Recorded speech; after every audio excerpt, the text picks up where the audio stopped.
আল্লাহ রাসূল সাল্লাল্লাহু আলাইহি ওয়াসাল্লাম বলেছেন যে একটা মহিলা একটা বিলাইকে মেরে দিয়েছিল। বিলাই, এই যে আমাদের বাড়ি ঘরে মাছ রাখা আছে, মাংস রাখা আছে, বিলাইতে মুখ দিয়ে দেয়, মন খারাপ হবে না? হবে না?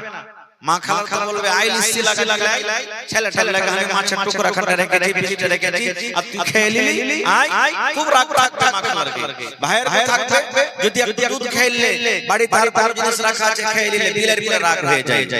ঠিক আল্লাহ রাসূল সাল্লাল্লাহু আলাইহি ওয়াসাল্লাম বলেছেন একজন মহিলা একটা বিলাইয়ের উপরে রাগ হয়ে গেছে। রাগ করে কি করেছে?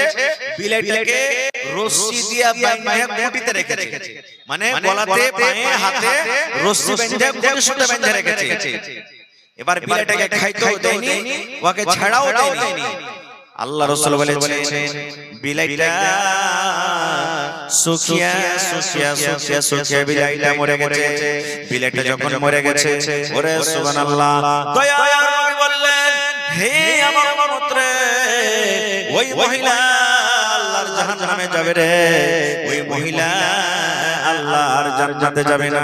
কারণ একটা জানোয়ার হতে গেল, এটা জানোয়ার, ওর গলাখানটা ওকে বেঁধে রাখতে হতো না। ওই বিলার উপরে রাগ হয়েছে, বিলার উপরে গুসা হয়েছে, ওই বিলাটাকে তাকে ছেড়ে যেতে হতো। ও যদি দানা না দিয়েছে, ও যদি পানি না দিয়েছে, ওর গলাখান খোলা থাকলে, ওর গলাখানটা খোলা থাকলে অন্য কোনো বাড়িতে খেয়ে পেট ভরতো, অন্য কোনো রাস্তাতে নিজের পেটটাকে ভরিয়ে নিত, অন্য কোনো জায়গাতে পানি পান করে নিজের জানটাকে বাঁচিয়ে নিত। কিন্তু রাগ করে একটা বিলাইকে মেরে ফেলে দিলে দয়ার নবী বলেছেন ওই মহিলা আল্লাহর জাহান্নামে যাবে রে, ওই মহিলা আল্লাহর জাহান্নামে যাবে। নারে তাকবীর! তাহলে দেখেন একটা বিলাই মারাটা কম গুনাহ নয়, ছোট গুনাহ নয়। সুবহানাল্লাহ! দেখেন জাহান্নামের ভিতরে নিয়ে চলে যাবে, তাহলে কত বড় গুনাহ। আরেকটু আগে চলেন। আহা হা হা, কুকুর আমাদের বাড়িতে আসে, আমরা কি ভালো করব? যে কুকুর দুয়ারে ঢুকছে আমরা কি বলবো? এই লাঠি কাটতে তোরে, লাঠি কাটতে তোরে, এই দেখি লাঠি রে, হাইসে খুঁটি লাঠি খুঁট বেড়া চাপা চালিয়ে দিবি, মার কুকুরকে, মার কুকুরকে আমরা ভালোবাসি। কিন্তু জানেন সুবহানাল্লাহ, আল্লাহর নবী বলেছেন ইমরাতুল ফাহিশা, একটা বেশ্যা নারী, যাকে আমাদের ভাষাতে রান্ডি বলি, বেশ্যা, জিনা করত, রান্ডিগিরি করত, পাপ করত, এটা কাবিরা গুনাহ। একদিন রাস্তাতে হেঁটে চলে আসছে, গরমের টাইম, পিপাসা লেগেছে, রাস্তাতে হাঁটছে তো ইন্দারা একটা রাস্তাতে পেয়েছে। ইন্দারা যারা বুড়া না মানুষ দেখবেন, আগতে ইন্দারা থেকে পানি তুলতে হতো, যখন কল ছিল না। ইন্দারা থেকে পানি তুলতে গেলে রশি ডোলের দরকার আছে না ভাই? আছে। যারা ইন্দারা দেখেন ওরা বলতে পারবে না। তো ইন্দারা থেকে পানি তুলতে গেলে রশি ডোল লাগতো। এখন এই 15-20 বছর থেকে আপনি বল হয়েছে। এবার মহিলাটা রাস্তাতে হাঁটছে, দেখছে ইন্দারার চারিদিকে পাঁজরে একটা কুকুর ঘুরছে। কুকুর হাঁটছে, জিহ্বা বের করে আছে, আর কাদা চাটছে, মাটি চাটছে। কেন? কুকুরকে পিপাসা লেগেছে, তিরছে লেগেছে। আপনারা বলেন কুকুর কি ইন্দারা দ্বারা পানি তুলে পালাতে পারবে? পারবে কি ভাই? কুকুর পানি তুলতে পারবে? কেউ পানি তুলতে পারবে না। এবারে মহিলাটা দেখছে যারে একটা কুকুর ইন্দারার পাঁজরে ঘুরছে, আর মানে কুকুরটাকে পিপাসা লেগেছে। মহিলাটাকে একটা জিনা বেনাদের করত, জিনা করে বাড়ি গুনার কাম করত। এবার দয়ার নবী বলেছেন সেই মেয়ে ছেলেটা মনে মনে চিন্তা করতে লাগলো, রব্বুল আলামিন, জীবনে আমার কত গুনাহ হয়েছে, জীবনে কত বেটা ছেলে আমার ইজ্জতকে দেখেছে, হে রব্বুল আলামিন, জীবনে আমার কত গুনাহ হয়েছে, পাপ হয়েছে। আল্লাহ জি, আল্লাহ তুমি ছাড়া কেউ জানে না। হে রব্বুল আলামিন, আজকে আমি কুকুরকে পানি পান করাবো। একটা আবুলা ধন, একটা জানোয়ার এত পিপাসা লেগেছে, পিপাসার কারণে মাটি চাটছে, আল্লাহ পানি তুলে খেতে পারবে না। হে রব্বুল আলামিন, আজকে আমি এই কুকুরের জান বাঁচিয়ে দিব, এই কুকুরকে আমি পানি পান করাবো, আমি কুকুরকে পানি করাবো। এবার যদি পানি তুলতে যাইছে তো ডোলও নেই, রশি, বিনা ডোলে বিনা রশিতে পানি তোলা হবে? ইন্দারা থেকে হবে না। ইন্দারা থেকে পানি তুলতে গেলে রশি ডোলের দরকার আছে। এবার রশি কি করবে আর ডোল কি হবে? তার শরীরে একটা বড় ছিল, পাট্টা ছিল, ওকে টোনা বানিয়ে নিয়েছে। টোনা বুঝেন তো আপনারা? টোনাতে খুব ভুজা খেয়েছেন আগে, এখনো খাচ্ছেন মেলায় ভাই। টোনা বানাচ্ছে, নবী বলেছেন টোনা বানিয়ে সুন্দর করে কোন রকম কষ্ট করে ডুবিয়ে ডুবিয়ে ডুবিয়ে ডুবিয়ে ডুবিয়ে পানি উঠালছি। পানি যখন উঠে গেছে বন্ধুরে, ওই করে সামনে এরকম ভাবে পায়ের এড়ে দিয়ে একটু সুন্দর করে গর্ত করে দাও হলো। আর ওই কোনা দিয়ে যে পানি উঠালছে ওই পানিটাকে পুকুরের সামনে ঢেলে দাও হলো।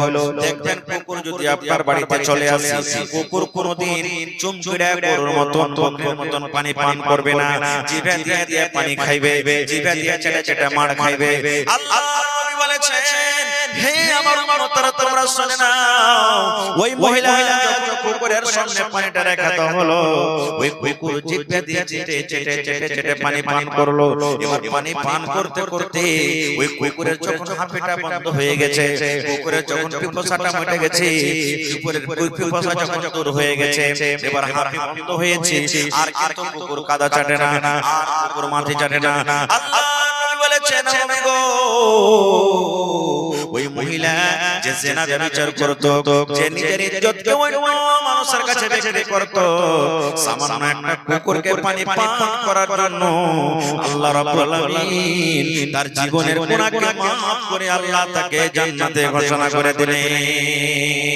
এই ভাই মুসলমান দেখেন, কুকুর কত বড় নাপাক জানোয়ার। দয়ার নবী বলেছেন, আমার হলো মারা বসা জিজ্ঞাসা করবে, কুকুর যদি আপনার বাড়িতে চলে আসে আর বাড়িতে আসার পর যদি আপনার ভাত মুখ দিয়ে দেয়, নবী বলেছেন কুকুরের ঝোঁটটা তোমরা খায় না, ফেলে দাও। কুকুর যদি রুটিতে মুখ দিয়ে দেয়, ওই কুকুরের ঝোঁটটা আপনাকে খেতে হবে না, ফেলে দিতে হবে। কুকুর যদি তরকারিতে মুখ দিয়ে দেয়, ওই তরকারিটাকে ফেলে দিতে হবে। আল্লাহর রাসূল বলেছেন, কুকুর যদি তোমার থালাতে মুখ দিয়ে দেয়, কুকুর যদি তোমার কড়াইতে মুখ দিয়ে দেয়, কুকুর যদি তোমার হাঁড়িতে মুখ দিয়ে দেয়, নবী বলেছেন কুকুর এত বড় নাপাক জানোয়ার, এত বড় নাপাক জানোয়ার। ওই কুকুরের ঝোঁটটাকে, ওই পারপারটাকে সাফ করে দিতে হবে, 6 বার এমনি দিতে হবে, আর মাটি ছাই দিয়ে মানতে হবে, 7 বার করে করে করে ঝোঁটটা দিতে হবে, তাইলে সে বারটা পাক হবে। এত বড় নাপাক জানোয়ার, ওই জানোয়ারকে যদি পানি পান করায় আল্লাহ রাব্বুল আলামিন জীবনের গুনাহ মাফ করতে পারেন বন্ধুরে। তবে বলেন, আজকে আল্লাহর ঘরে কোনো জালসা, আল্লাহর ঘর নির্মাণ করতে গেলে আল্লাহ রাব্বুল আলামিন কি আমাদের জন্য জান্নাতের ভিতরে ঘর বানাবেন না? বানাবেন কি বানাবেন না? জোরে বলেন। এর হাদিস আছে, আরো হাদিস আছে, আমি ইনশাআল্লাহ পরে। তাহলে দেখেন, আহা এখানে আরো একটা কথা বলে দিই, মেলায় জায়গাতে মাদ্রাসা আছে ভাই, সুবহানাল্লাহ। মাদ্রাসার উস্তাজি রেখে মেলায় ভাই খায়, মা খালারা জাকির রাখে, ওরে সুবহানাল্লাহ, কত নেকি হবে। তাহলে একটু বুঝে দেখেন হাদিসটাকে সামনে করে আর একটু আগে চলে। আল্লাহ নবী মুহাম্মদ সাল্লাল্লাহু আলাইহি সাল্লাম একদিন ফজরের নামাজ পড়ে মুক্তাদির দিকে ঘুরে গেলেন। ইমাম সাহেব নামাজ পড়ে মুক্তাদির দিকে নিজের চেহারাটা করে না নবীজি ফজরের নামাজ পড়ে মুক্তাদির দিকে মুখখানটাকে ঘুরিয়ে নিলেন। এবার রাসূল বলছেন, বেলাল, একজন সাহাবীর নাম ছিলেন কি? বেলাল রাদিয়াল্লাহু তাআলা। বলছেন, বেলাল তুমি কোথায় আছো? বেলাল বলছেন, ইয়া রাসূলুল্লাহ আমি এখানে আছি। নবীজি বললেন, আমার সামনে এসো। সামনে এলেন। নবীজি বললেন, বেলাল তুমি কোন এমন আমল করছো বাবা, যে আমলটাতে আল্লাহ রাজি হয়েছে আর আমি তোমাকে জান্নাতের ভিতরে দেখলাম? বলছেন যে আমি তোমাকে জান্নাতের ভিতরে দেখলাম, যে আমার আগে আগে আগে জান্নাতের ভিতরে হাঁটছো। সুবহানাল্লাহ, ওরে আল্লাহ, কেমন খুশনসিব সাহাবী। নবীজি বলছেন, বেলাল তুমি জীবনে কোন এমন আমল করছো বাবা, সেই আমলটাতে আল্লাহ রাজি হয়ে গেছেন, খুশি হয়েছে, আর আমি তোমাকে জান্নাতের ভিতরে আগে আগে হাঁটতে দেখলাম। এবারে বেলাল রাদিয়াল্লাহু তাআলা বললেন, ইয়া রাসূলুল্লাহ, আল্লাহর নবী গো, আমি আপনার সাথে জামাতে নামাজ পড়ি গো নবীজি, 5 টাইমের নামাজ পড়ি, যতদূর শক্তি দান করি, আর আপনার সাথে আমি জিকির আজকার করি, নফলওয়ালা কিছু কিছু করে আদায় করি, রোজার মাসে রোজা রাখি, কোরআন তেলাওয়াত করি, এই ছাড়া আর কিছু করি না। আল্লাহ বললেন, বেলাল এই ছাড়া তোমার কিছু আমল আছে, যে আমলটা আল্লাহ রাব্বুল আলামিন খুবই ভালোবাসেন। বেলাল রে, এই বেলাল তুমি বলো তো সেই আমলটা কি তুমি করো বাবা? আমি নবী জান্নাতের ভিতরে তোমাকে আমি দেখলাম, আমার আগে আগে তুমি খড়ম বেঁধে দিয়ে তুমি আমার আগে হাঁটছো, আমি নজর করলাম, সেটা হলো বেলাল তুমি, তোমাকে আমি জান্নাতের ভিতরে আমি ঘুরতে দেখলাম। এই বেলাল ভালো মনে করো তুমি কি করো যে তোমাকে আমি জান্নাতের ভিতরে আগে আগে হাঁটতে দেখলাম। এ আমার বাউরা এলাকা মায়েরা খালরা ভাইরা শুনেন, এবারে বেলাল বলছেন ইয়া রাসূলুল্লাহ, আমি নামাজ পড়ি, রোজা রাখি, তেলাওয়াত করি, জিকির আজকার করি, এই ছাড়া একটা জীবনে আমল করি নবী গো। সেই আমলটা কি? যখন যখন আমি নতুন ভাবে ওযু করি নবী গো, নামাজের টাইম হোক কিংবা নাই হোক, ওই টাইম খানা আমি মসজিদে গিয়ে আল্লাহর ঘরে গিয়ে 2 রাকাত কিন্তু আমি নফল নামাজ আদায় করি। যদি বেলা 8টার সময় হয়ে গেছে, কোন নামাজের টাইম নাই গো নবীজি, বেলা 9টার সময় হয়েছে, নামাজের টাইম নাই, কিন্তু আমি যদি ওযু করি, আমার মনে মনে এটা ধারণা হয় আল্লাহরে আমি 2 রাকাত নামাজ পড়ব, তাহলে আমার মনে শান্তি আসবে। আমি নেকি মনে কইরা ওই ওযুটার হক আদায় করতে গিয়ে আমি যখন যখন ওযু করি, আমি আল্লাহর ঘর মসজিদে গিয়ে আমি 2 রাকাত নামাজ পড়ি।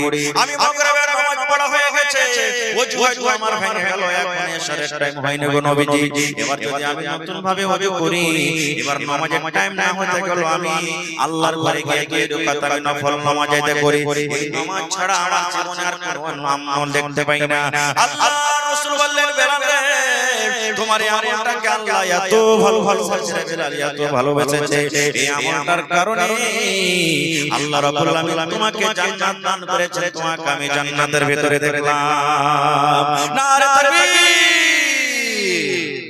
দেখেন ভাই, সুবহানাল্লাহ, জীবনে আজকে আমরা এই ছোট আমলগুলোকে কত ভাই দেখবেন জুম্মার দিনে খাস করে দেখা যায়, জুম্মার নামাজ যেমনি সালাম ফিরা হলো ভর করে সব মসজিদ থেকে বাড়ি গেল, সুন্নাত পড়বে না, জোহর সুন্নাত পড়বে না, জোহর সুন্নাত পড়বে না, মাগরিবের নামাজ পড়বে, শুধু ফরজ ঘন্টা পড়বে, সুন্নাতগুলো ছেড়ে দিবে না। আল্লাহ রাসূল বলেছেন, আমার মাওলানা বসে আছেন, জিজ্ঞাসা করবে, দয়া করে বলেছেন 5 ওয়াক্ত নামাজ আছে ফরজ, কয়েকটা নামাজ ফরজ আছে ভাই, 5 ওয়াক্ত নামাজ ফরজ আছে, 5 ওয়াক্তের ফরজ নামাজে 12 রাকাত সুন্নাতে মুআক্কাদা আছে।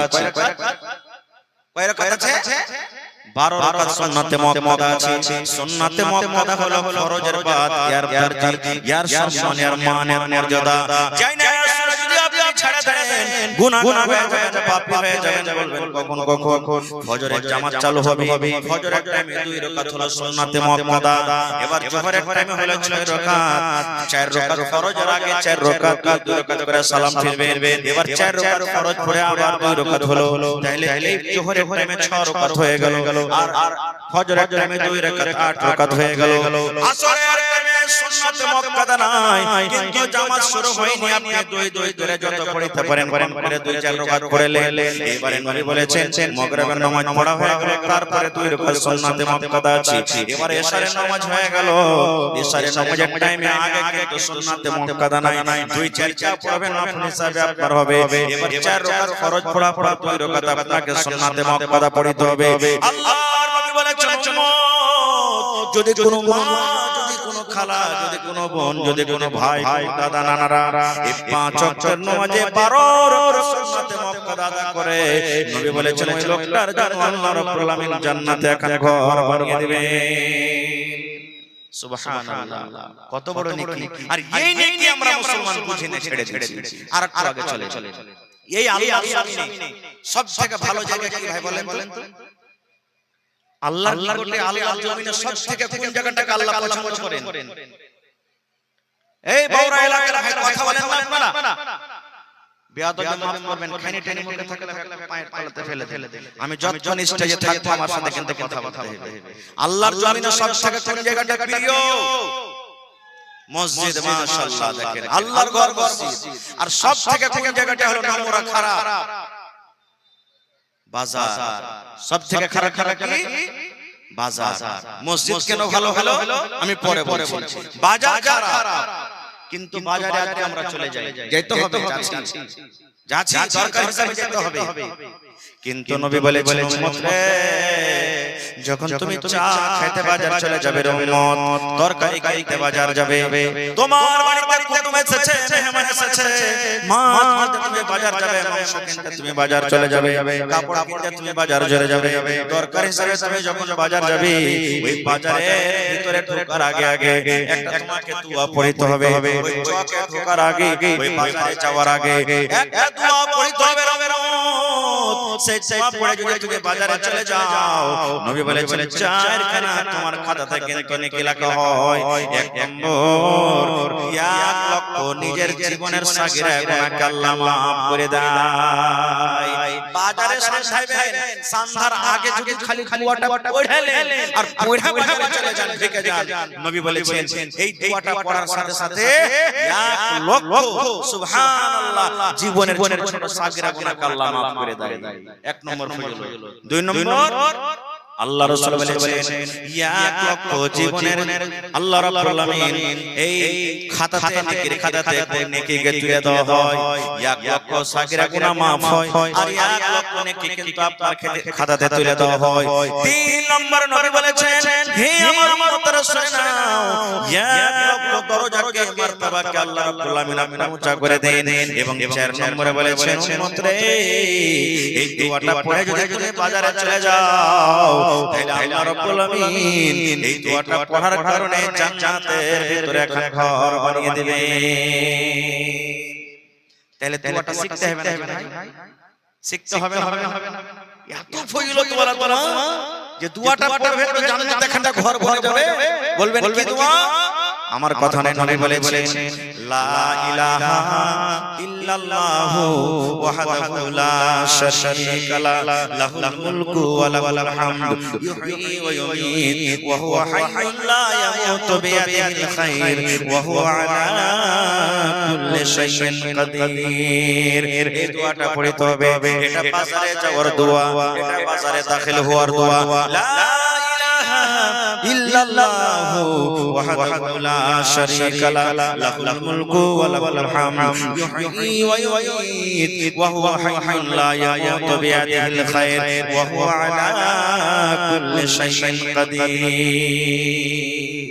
দোয়াটা না জানেন কোন মাওলানার কাছে লিখে নেবেন, বা যারা জানছেন ওর কাছে শিখে নেবেন। যখন বাজা বাজাবেন এই দোয়াটা পড়বেন, আল্লাহুস সামাদ, জান্নাতের ভিতরে আল্লাহ এখানে ঘর বানিয়ে দিবেন।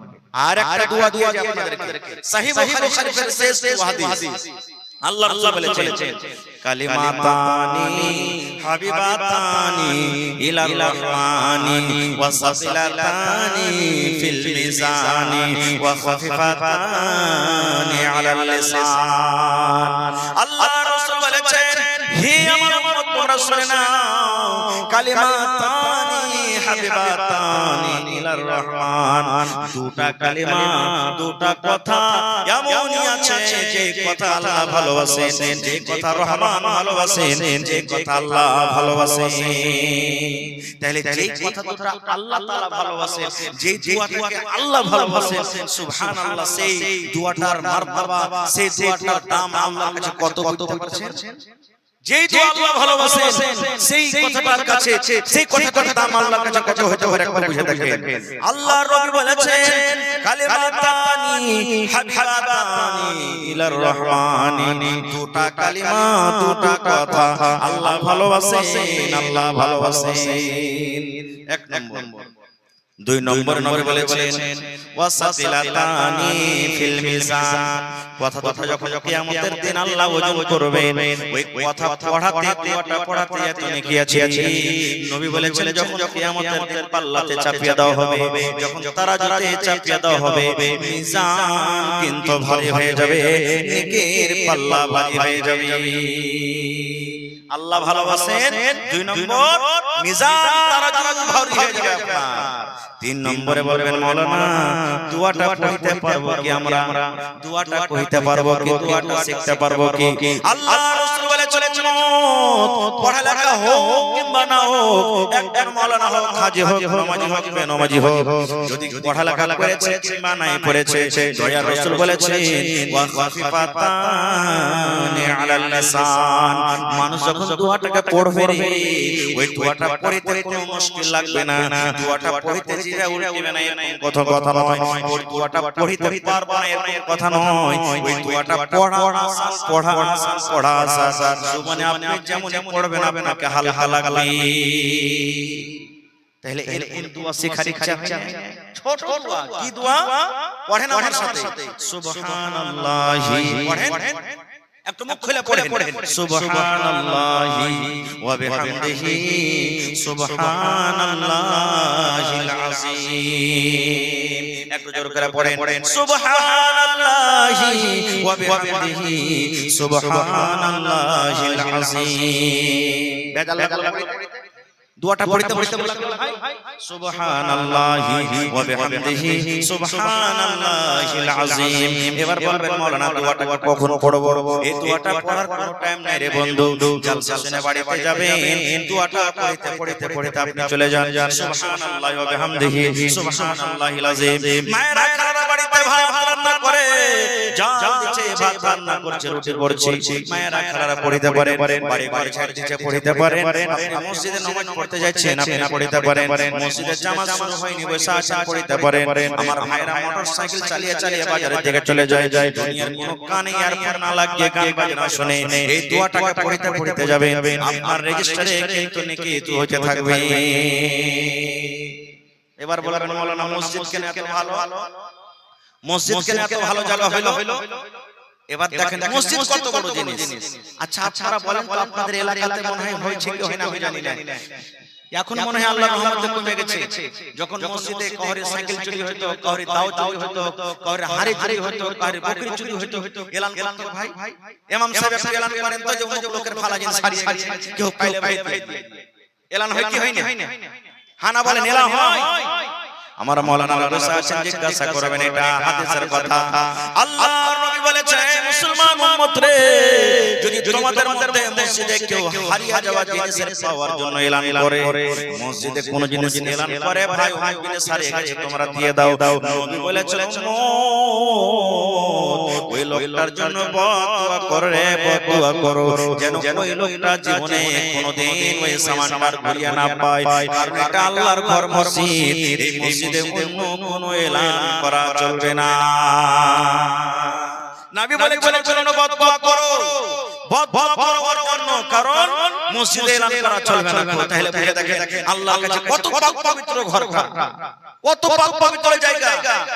আল্লাহ রাসূল বলেছেন, মান বানা লিল্লাহি মাসজিদান বানাল্লাহু লাহু বাইতান ফিল জান্নাহ। যে আল্লাহর জন্য ঘর বানাবে, আল্লাহ রাব্বুল আলামিনের ইবাদতখানা বানাবে, যে আল্লাহ রাব্বুল আলামিনকে ডাকার জন্য এখন ঘর বানাবে, মসজিদ বানাবে, যে ঘরে সিজদা করা হয়, মসজিদ বড় বড় ছোট হয়, মসজিদ জুমার হয় কিংবা ওয়াক্তেও এখানে কিন্তু বলা হয়নি।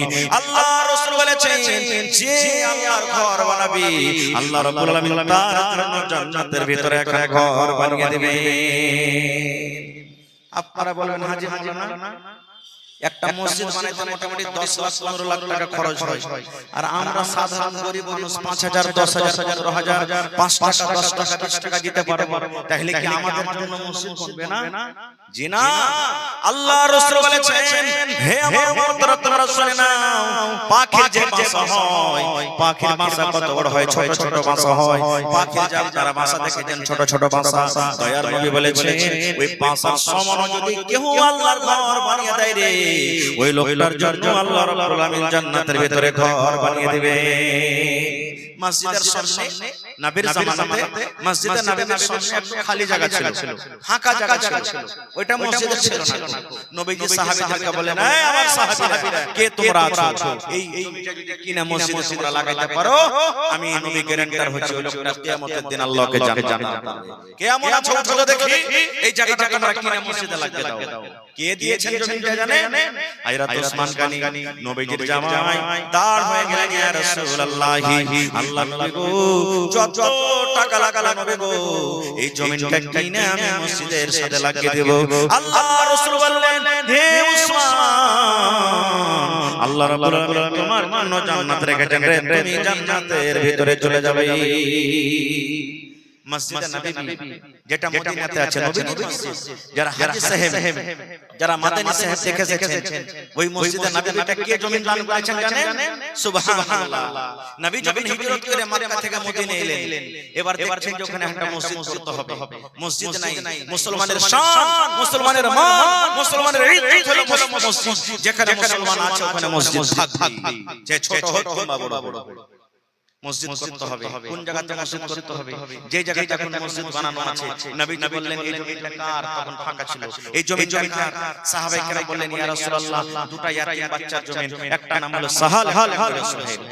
নবীজি বললেন দুটো ভাইকে ডাকো তো, রাখে দুইজন ভাইকে ডাকা হলো। নবীজি বললেন আরে বাবা, এই জমিটা হলো কার? দুটো ইয়াতীম বাচ্চা সাহাল সুহেল বলছেন ইয়া রাসূলুল্লাহ, এই জমিটা হলো আমাদের, আমরা ভাই, আমাদের বাপ আমাদেরকে দিয়ে গেছে। নবীজি বললেন হে আল্লাহর বান্দারে, এই জমিটাকে তোমরা বিক্রি করবে না, তোমরা জমিটা বিক্রি করবে না। এবার বাচ্চা বলছেন ইয়া রাসূলুল্লাহ, কেন জমি বিক্রি করব? আমাদের তো দরকার নাই। এবার নবী বললেন হে সাহাল সুহাইল, এখানে আল্লাহর ঘর বর্বে, এখানে আল্লাহর ঘর বর্বে, এখানে ইবাদতখানা হবে, এখানে মসজিদ তৈরি হবে, এই জন্য তোমরা আল্লাহর ঘরের জন্য জমিটা বিক্রি করে দাও। আল্লাহর ঘর করবে এই জন্য তোমরা জমিটা বিক্রি করে দাও। সুবহানাল্লাহ। এবারে নবীজি হযরত আবু বকর রাদিয়াল্লাহু তাআলা আনহু বললেন হে আবু বকর, মদিনার আশেপাশে জমি তোমরা পাতা করো, এই জমির কত দাম হবে? এবারে ইয়াতীম বাচ্চা দুটাকে দিয়ে দাও। ভাই মুসলমান, তবে আল্লাহ তাবারক ওয়া তাআলার নবীর ওয়াদা, মসজিদ যে বানাবে আল্লাহ তাবারক ওয়া তাআলা জান্নাতের ভিতরে তার জন্য একটা ঘর বানিয়ে দিবেন। আজকে হলো মসজিদের জলসা, মসজিদটা হলো আল্লাহর ঘর, আর মসজিদের থেকে প্রিয় জায়গা দুনিয়াতে কিন্তু কিছু নেই। খুবই খুশির খবর, আহা যে আজকে আপনারা মসজিদ বানাতে বসেছেন, আল্লাহর ঘর বানাতে বসেছেন।